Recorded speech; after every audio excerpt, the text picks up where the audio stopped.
When you steal from the dead, sometimes the dead will return to get it back.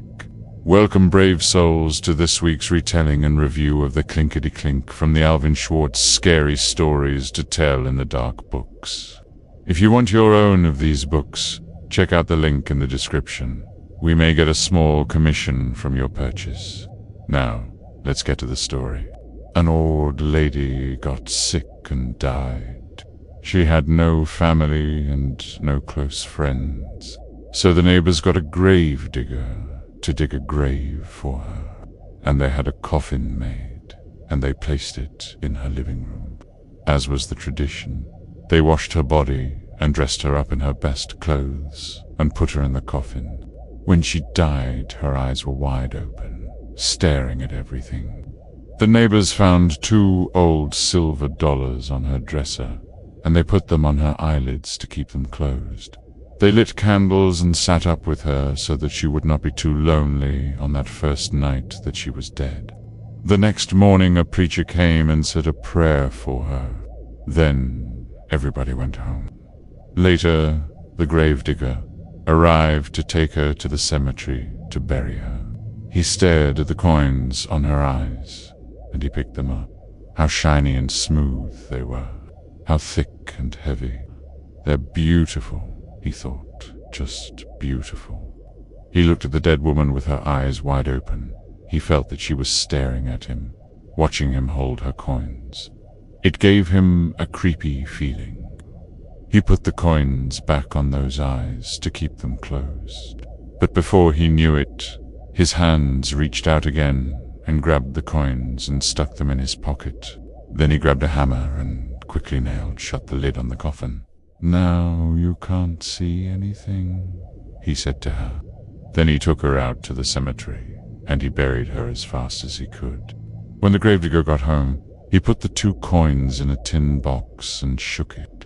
The coins made a cheerful, rattling sound, but the gravedigger wasn't feeling cheerful.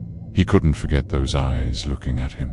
When it got dark, a storm came up, and the wind started blowing. It blew all around the house.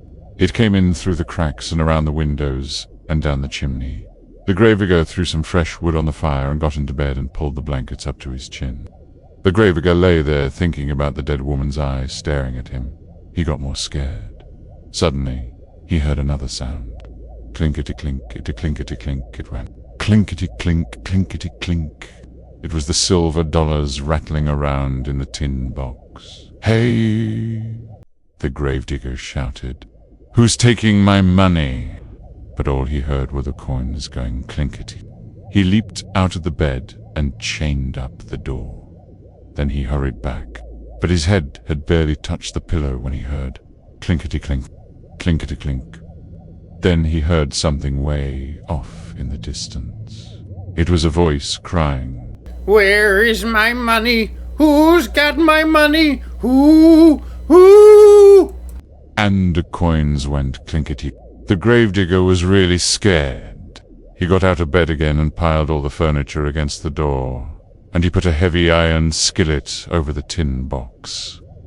Then he jumped back into bed and covered his head with the blankets. But the coins rattled louder than ever, and way off, the voice cried, "Give me my money! Who's got my money? Who? Who?"